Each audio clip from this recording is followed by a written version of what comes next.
ভাই গ্রামে এত ঠান্ডা ভাই, গ্রামে আসার আগে আমার মনে হয় পুরো 10 বার ভাবা উচিত ছিল যে পুরো ঠান্ডায় একেবারে কাঁপাকাঁপি হয়ে যেতেছে সাফরেরও আমারও ভাই।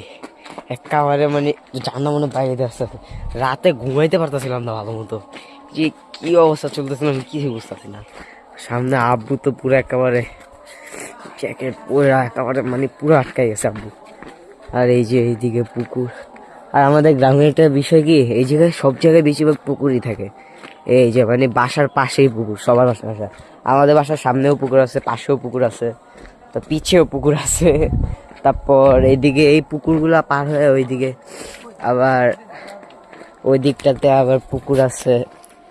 পরে ওই পুকুরের পাশ দিয়ে আবার একটা নদী আছে, ওই নদীতে অনেকেই সাঁতার কাটে, কিন্তু আপাতত নদী ভাঙানো হলো না, এই জন্য আর কি অনেক ওই দিক দিয়ে নদীটা আর কি পার ভেঙে গেছে, সো ওইদিকে আর কেউ যায় না এখন। এখন আমরা যেতেছি বাজারে, বাজারের পর থেকে আমরা যাব ঠিক বাজার থেকে কিছু জিনিসপাতি কিনে ওই জায়গায় থেকে ডাইরেক্ট আমরা বাসা চলে যাবো। Tata guys.